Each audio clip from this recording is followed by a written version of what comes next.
So there's a post I made a little while back on Instagram talking about the reasoning behind why high rep deadlifts seem to work really well for particular lifters.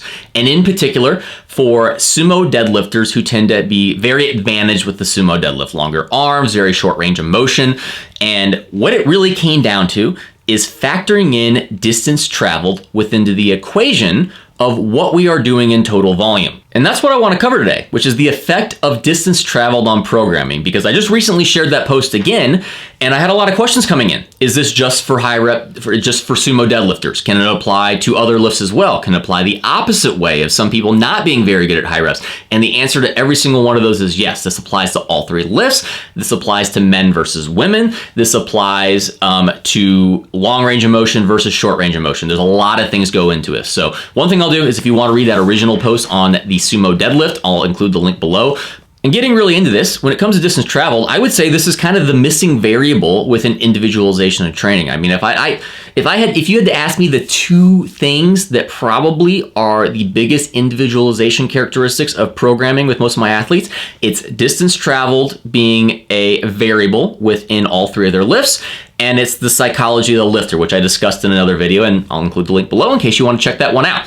So, distance traveled, what affects that? So limb length affects that. Leg length versus arm length. I mean, long arm benching versus short arms with benching. Your total height in general, if you're 6'4" or you're 5 foot.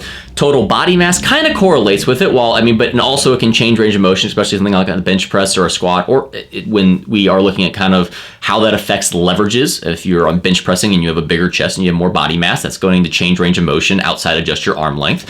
And then sex, male versus female. And that's not so much that men or women would be vastly different if they were literally the exact same, but just typically the average female weighs less and is a bit shorter than the average male. So therefore, they're typically going to, on average, have less distance traveled per lift just from that fact merely.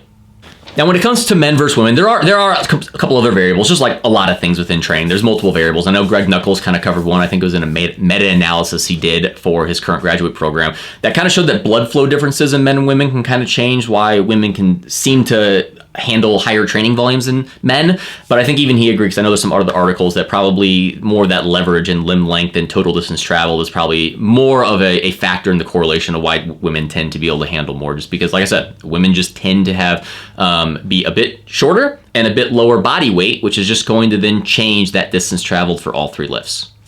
Within this though, just because you think you have a little bit shorter range of motion or a little bit longer range of motion doesn't mean you are going to have some type of vastly different training. That's why I can put out my free program and the majority of people can respond to it pretty well.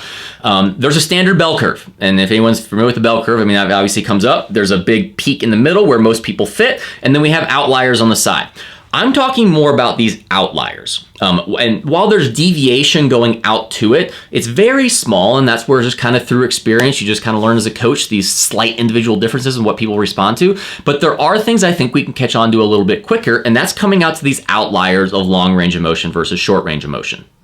But within that, there's been a couple studies that have actually showed pretty large differences in this range of motion. One that was published, I think in like 2018 or whatnot, had lifters squat with 70% of their 1RM. And lifters got anywhere between, and they were meant to do like an AMRAP, as many reps as they could. And the range was between 6 and 26, which is massive. Now, something I'll discuss as we get later on in this video is as we get further away from our 100% 1RM, that range is going to increase. It's going to narrow a bit as we get closer, but yeah, 70%, 6 to 26. That's a massive range. And so to give someone 70% and say do X amount of reps would be not the best tool in this situation, because we see that some people can get 26 reps of that, some can get 6. We probably expect somewhere around 11 to 14, and I think 14 was the mean within that study. And another study, I'm going to pull up on my screen, we're going to go through it and you can see it, was actually reviewed in Mass recently and showed between 50, 60, 70, 80, and 90%. So we can see the full disparity between all of those and how many reps people got.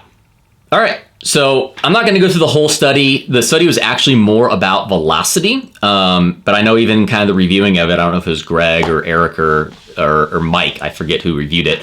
That wasn't really where they got a lot of this from, and they didn't really come to conclusions on why these rep ranges were different. That wasn't kind of the point of the study, but again, I forgot to mention this, but in the study of the 6 to 26, the 70%, the two correlating factors were body mass and femur length, AKA distance traveled. Now, I don't know, I don't have, I'm not good at reading research. That's why I do research reviews. I'm not a scientist. And also the abstract, I don't believe says if they did or did not, but I would bet if they had used height as a parameter, that would have correlated as well. I very much assume it would, but it goes back down to distance traveled. And as you can see in this study, we can see reps performed here. And we can see at 50%, 60, 70, 80, and 90. We're going to get to kind of the standard here in just a second. I've got some percentage charts that I'm going to pull up, but you can see here, it pretty much will fit into it. So at 90%, people got around 4 reps, but you can see here, the range was from 2 to 5. At 80%, people got around 8 reps, but the range was between 6 to 10.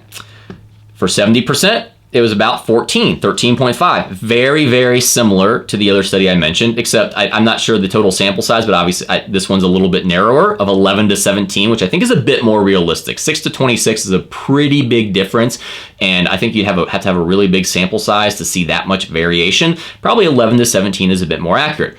At 60%, the average is 20 reps, but 17 to 25, and then 50%, 28, 24 to 32. And like I said, you can see here, a gap of 3, a gap of 4, a gap of 6, a gap of 8, a gap of 8. So as we get further away from that 1 RM, that gap is going to increase. And I'm going to kind of show you why that increases as I kind of pull up some conceptual 1 RM charts that I made to kind of show this. But again, there's a big variation here. And the reason why is because of distance traveled. Now, why is the distance traveled different? That goes back to a lot of the correlating factors, like I said, of body mass, limb length, leverages, sex, all those kind of things. There's a lot of things that go into it, but it really comes down to distance traveled affecting the amount of reps we can get at a given percentage. And I'm going to get into a little bit of what that actually means and what we should be doing with this information. So getting a bit more into the application of this, when we are equating for volume, the typical volume equation that most of us use is sets times reps times weight. I know there's some other things that people have tried to use that kind of increase, that kind of pull in intensity and things like that. I think the one that we've just found as powerlifting coaches and athletes that seems to just work the best and give us the best data and yet be simple at the same time is sets times reps times weight. That gives us our total tonnage and volume.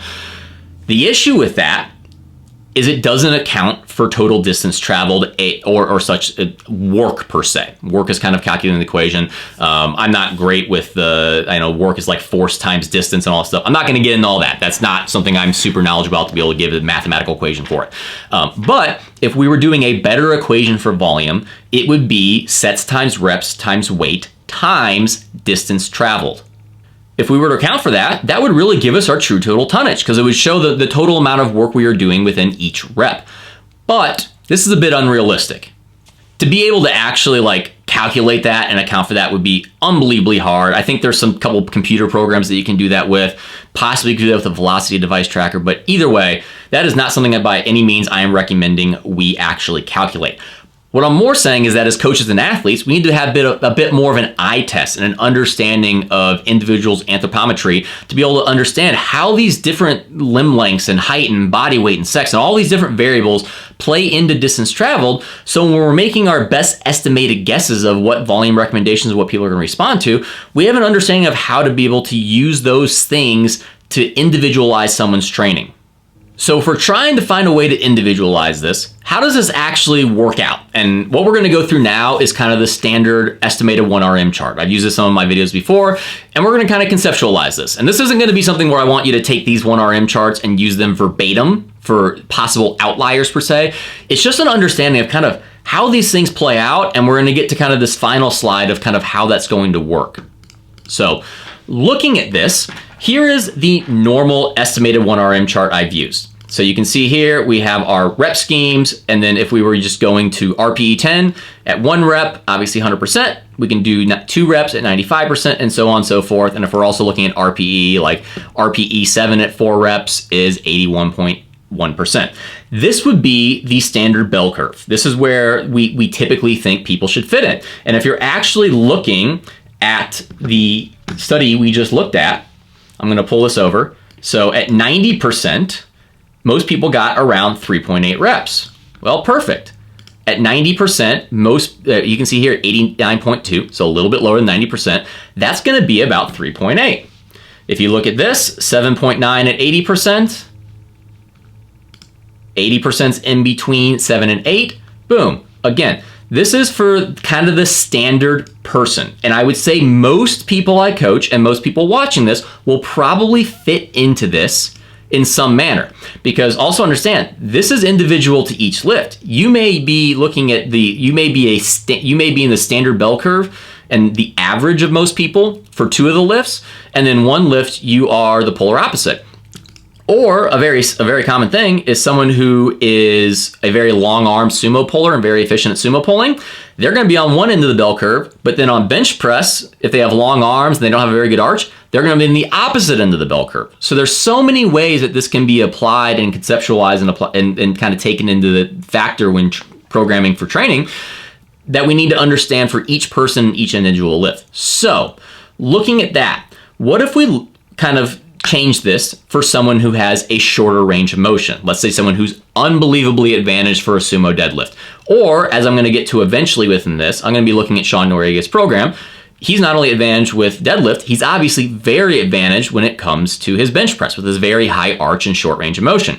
So what I did here was I basically accounted all these numbers to equate for a half RPE difference in changing for someone who has a very short range of motion. So that doesn't mean we're just going up by like 1% each one. I actually tried to make up a formula that actually accounted for making each one of these bump up about a half RPE in relation to what it was for the last rep. I'm not going to go into fully explaining how I did that, but looking at this, we can see that changes things. Someone now might at 90% be able to get 4 to 5 reps.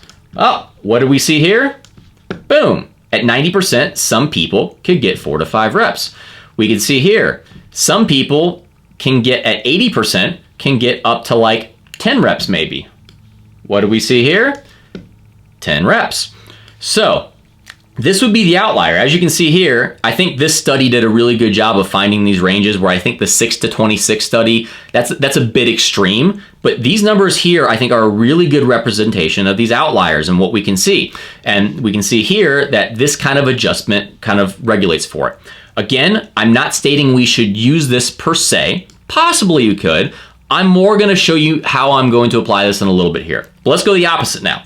Let's go to long range of motion. This is the polar opposite. We're counting back a half RPE because these are people with a longer range of motion, more distance traveled per lift, more work done per repetition per se, and so they're going to be disadvantaged for doing higher repetitions.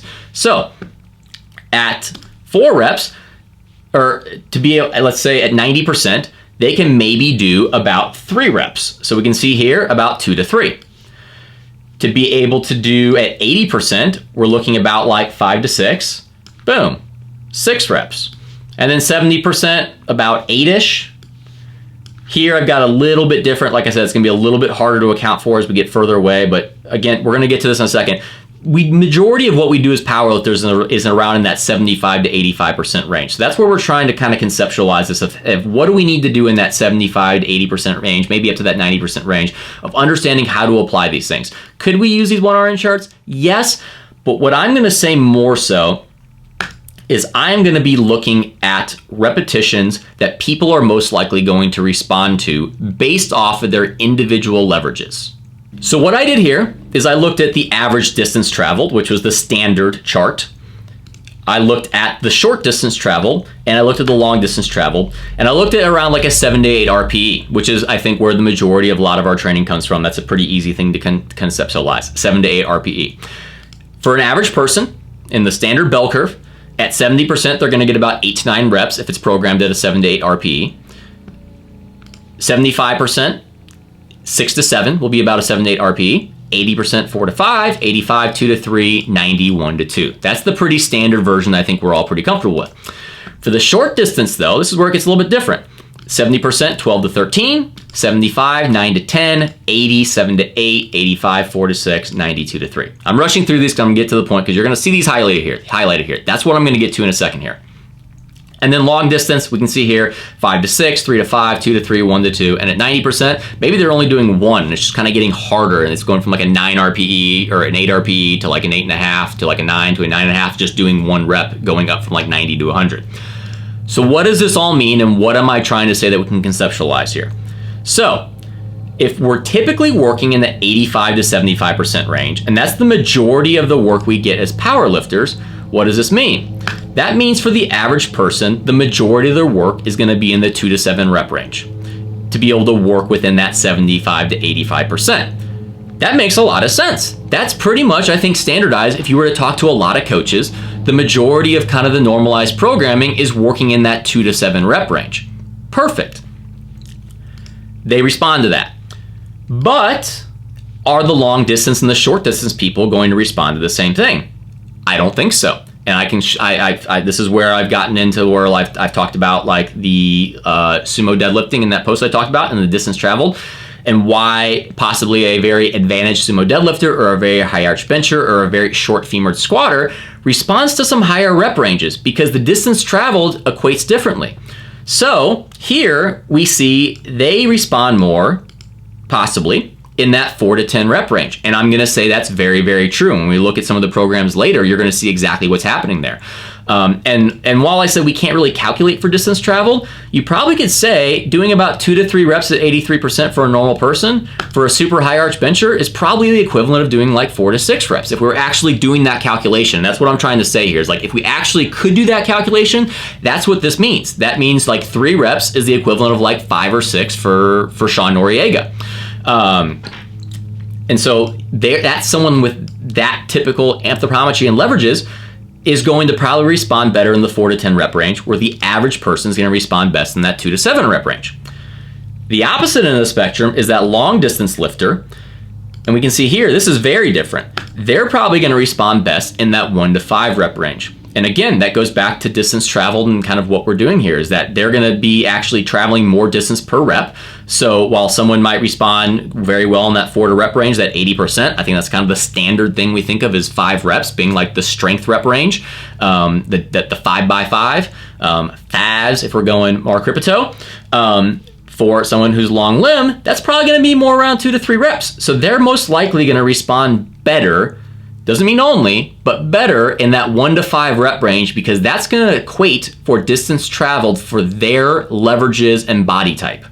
Okay, so now that we get a bit more of a conceptual idea of actually how this plays out, if the average lifter responds to 2 to 7 reps, the higher rep lifter or the shorter range of motion lifter might respond to a little bit higher reps in that 4 to 10 rep range.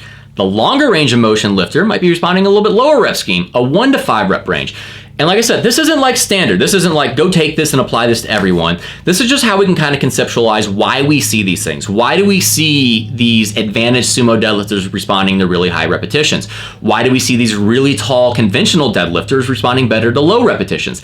Well, this is why. Because we have to account for distance traveled within the equation.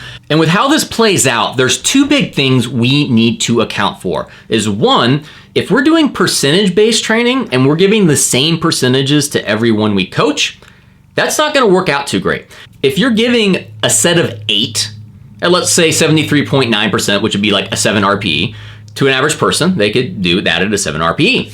To the short range of motion person, that's going to be more like a 4 RPE. And for the long range of motion person, like the far outliers, that's either a 10 RPE or they might fail that. So that's not going to work very well. That's going to be very disproportionate. That's where obviously 1 RPE can be a great tool to be able to allow that to auto-regulate based on the individual lifter. 2, knowing that, I mean, again, based on what I said, I'm going to argue that possibly sets of 8 for that long range of motion lifter outside of maybe bench press isn't going to be the best training tool for them and the rep ranges they're going to respond to. Or lastly, we could have a general idea of kind of how we could change their their kind of estimated 1RM or their percentages to account for that, which again, we're going to go to Sean's program in a little bit, and there's some things I'll show you that I did there to account for kind of his disparity between some of his lifts. The next thing that needs to be accounted for is why some people are very sensitive to volume versus intensity. Because we have to understand that people are at certain rep ranges are working at different percentages of their 1RM if we're talking about RPE. If we give an 8 RPE single to someone with a very short range of motion, that might be more around like 94 to 95%. That's a pretty heavy lift. Whereas a long range of motion person, that might be an 8 RPE, might be more around like 89%. That's very different. Now, while there's a distance traveled equation within that, distance traveled from one rep isn't going to be much of an issue. That's where we more see that disparity with distance traveled with the greater rep ranges. What I think we're going to see with the intensity aspect, though, is for these shorter range of motion lifters, is sometimes these higher intensities are going to be disproportionately fatiguing because they're actually working at a much higher percentage of 1RM than we think they are. We think, oh, an 8 RPE single should be 92%. Well, no, for them, it's around 95. So it could be disproportionately fatiguing. And on the opposite end, that's where we're going to talk a little bit more about the distance traveled. If we're giving someone a set of 8 at a 7 RPE, yes, they're going to be different percentages. The person with the short range of motion is going to be working at a higher percentage of their 1RM, but at a set of 8, that's still not going to be a ridiculous high number. And then the long range of motion is going to be working at a very low percentage of their 1RM. But each rep is accumulating more distance traveled, and every repetition's increasing how much disparity is, or in proportion there is, of how much more distance traveled they are doing. And so that's where I think you see people being very volume sensitive. Like volume really beats them up. They have that longer range of motion. They get really beat up by volume work, where we see the shorter range of motion people being able to soak up that volume work. Again, distance traveled. So that's where I could say another kind of conceptual tool we can use is like these shorter range of motion lifters are probably going to, I see possibly them getting a little bit more beat up by intensity and being a little bit more intensity sensitive. And the long range of motion lifters are going to be a bit more volume sensitive because of the distance traveled. So as I've teased throughout the video, as I do with many videos, I like to get out some lifter examples and show their programs so I can actually see this in practice. Let's take a look at two of my lifters. We have Sean, which we're gonna take a look at his list, just in case you haven't seen them, with his squat, bench, and deadlift, which all have some aspect of shorter range of motion. And then Rob, on the other hand, Rob is just a tall dude. I wanna say he's probably 6'4", 6'5", 275 pounds. He's just a big guy. He now sumo pulls, so when I show you this program, there actually is some changes because of sumo, and I'm gonna describe that a little bit, but he used a conventional pull. So everything was just it was just more distance traveled. So looking at Sean first, we've got his deadlift. So I'd say longer armed, he's longer legged, very short range of motion, bar barely goes above the knees.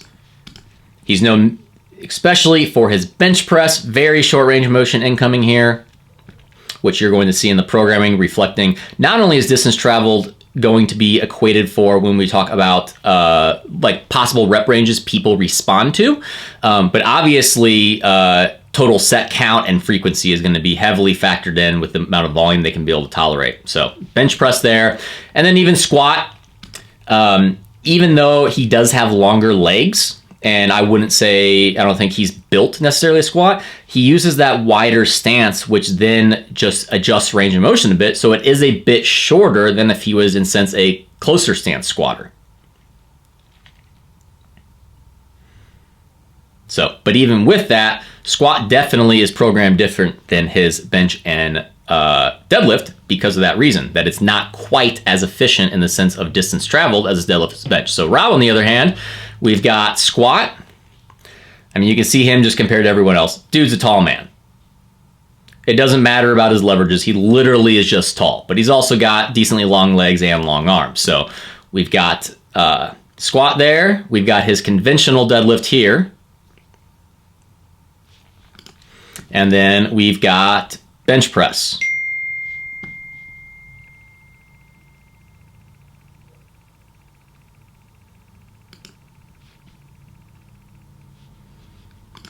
And then I'll show you, just for purposes, because I'll kind of talk about within this program, he has recently switched to sumo, and that's kind of changed things a tiny bit because that you can actually see here. If you actually look at where that bar comes in relation to his thighs, it's a bit different. There's actually a little bit shorter range of motion. So if we're now looking at their programs and looking at Sean, you'll see something here I actually do. he has different training maxes based on the rep ranges we're doing, which is very similar to if we were just to make a custom like percentage-based chart.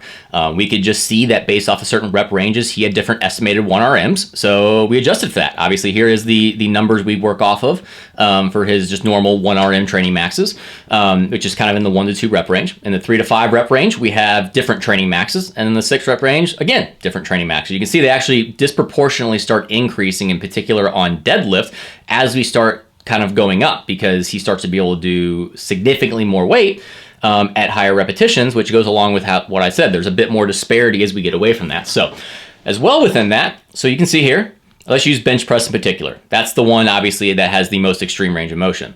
Sets of 8, sets of 4, sets of 2 for like a recovery day. He has these easy single days on his 6th bench day, sets of 9, and sets of 3 to 6. So as I talked about in kind of those rep ranges, working primarily in that like 4 to 10 rep range is where this short distance possibly could be responding the best. It doesn't mean we work outside of that. It just means like if most lifters tend to respond best in that 75 to 85% range in the sense of the stimulus, for someone like Sean and his bench press and his deadlift, that means somewhere between like the 4 to 10 rep range, which we're very much following within this program. And I wrote this today, like writing Sean's program. This isn't so much I wrote this and then I wrote Sean's program based off of this. That was actually me just trying to put things together, and I literally realized I came through this is literally why I'm already doing this. Like if you just putting this conception together and this kind of theory together, I've literally been doing this with Sean, not realizing that that's helping us for him to work in that 75 to 85% rep range. And that's where I said, like, this doesn't mean we have to have some perfect formula or some perfect chart.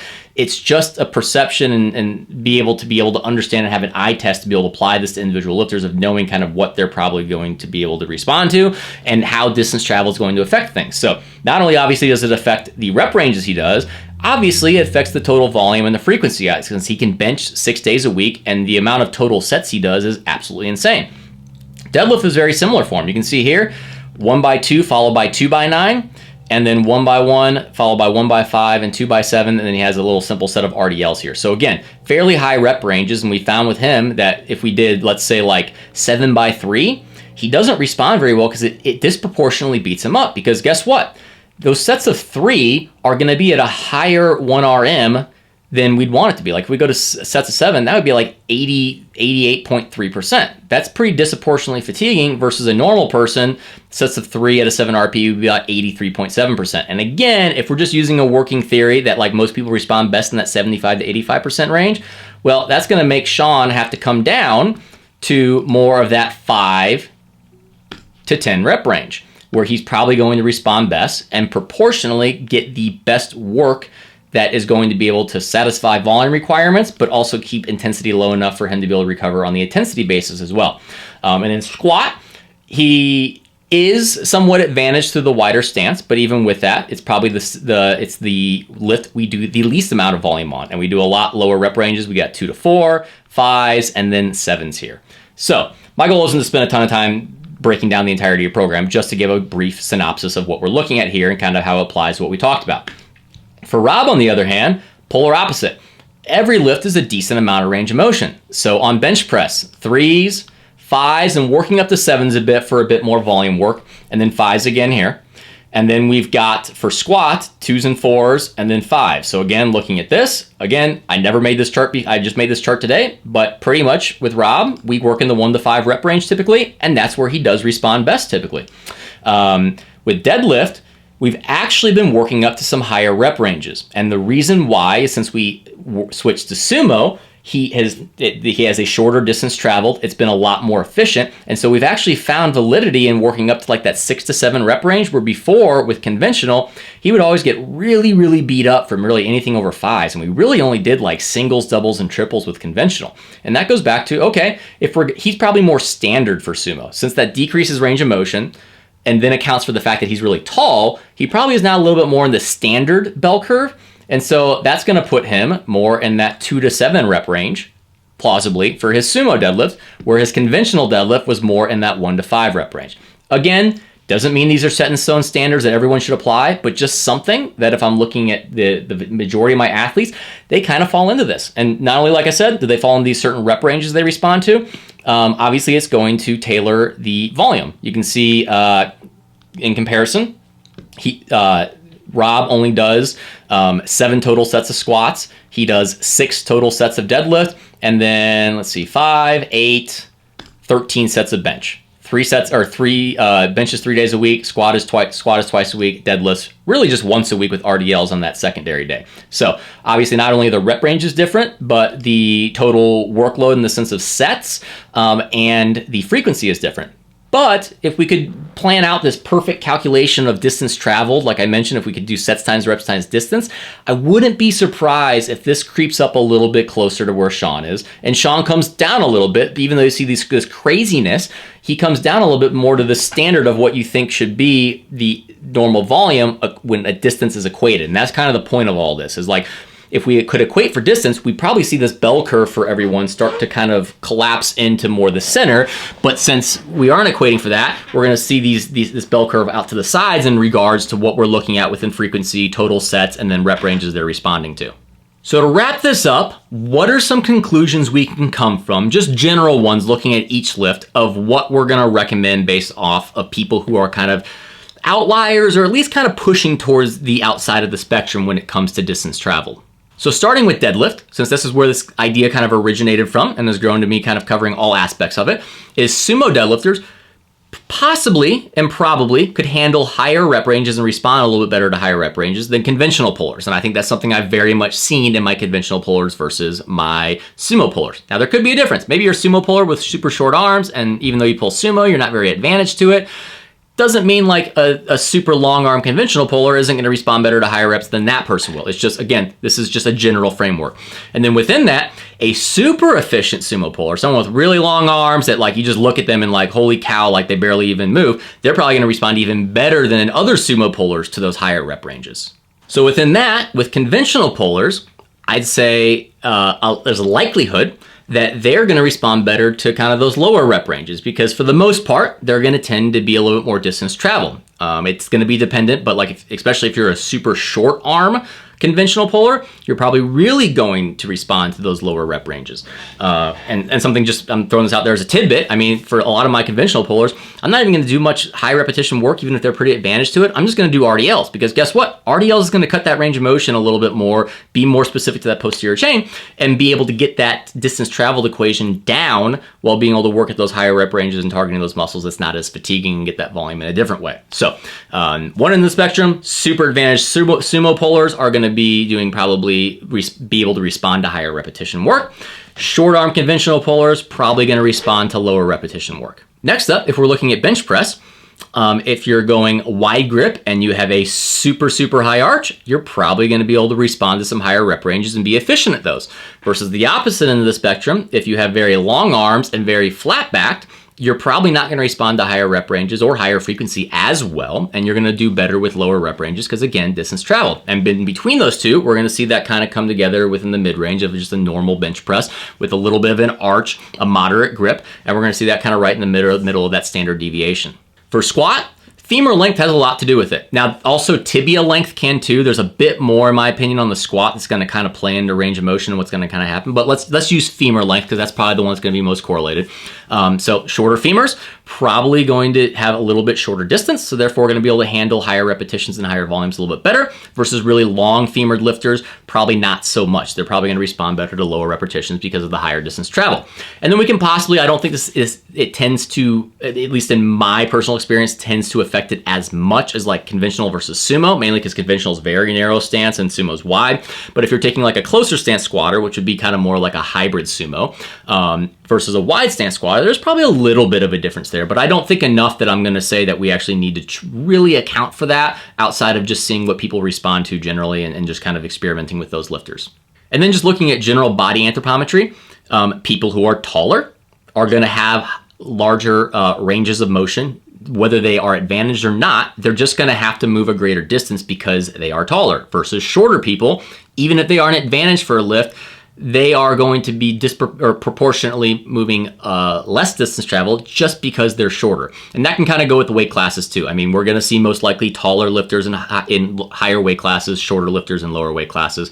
And that can also be men and women. Men tend to be a little bit heavier and taller than women. Women tend to be a little bit shorter and lighter than men. So we're going to see that spectrum going back and forth of body weight and height, probably having less or having more distance traveled, so responding to lower rep ranges maybe a bit better and lower volumes, and then shorter and or lower weight class lifters responding a little bit better to higher rep ranges and higher volumes. So again, that can be lift dependent though. I think the body type helps to kind of dictate that in totality, they might be a little bit more on one spectrum or the other, but then we got to look at the individual leverages of that lifter and kind of their form and technique. If they sumo or conventional, if they wide stance versus close stance squat, if they high arch wide grip bench versus short arm, and then all of these things come together. That's why there's no like simple way to be able to put this of do exactly this. We got to be able to take all of these aspects and variables and individual differences and kind of piece things together, and that can kind of give us a framework for kind of what we think people might respond to. So hopefully that gave you a bit more of an idea of how distance travel needs to be accounted for within programming. We gave a wide variety of ideas within leverages, body type, sex difference, looking at how that's going to change 1RM charts, looking at studies and the rep range difference we're going to see closer to 1RM versus farther away from 1RM, looking at Sean versus Rob, seeing what a tall lifter without really any type of special range of motion cutting techniques is going to be doing versus Sean, who's shorter, lower weight class than Rob, and also having a high arch bench in sumo, seeing what that's going to be doing with this program, as well as kind of just looking at the general considerations of seeing the outliers on either side when it comes to deadlift, squat, and bench, and then also just general body types with height and body weight and how it's going to affect things. So if you have any questions with this, feel free to leave a comment below and ask me. Make sure to like the video, share it, subscribe, do anything to get the channel out there. Again, I put this out there not because it does a ton for me, but because I really like to be able to in some way expand my reach and be able to educate the community outside of just the lifters I coach. So other than that, I will talk to you all next time. Later.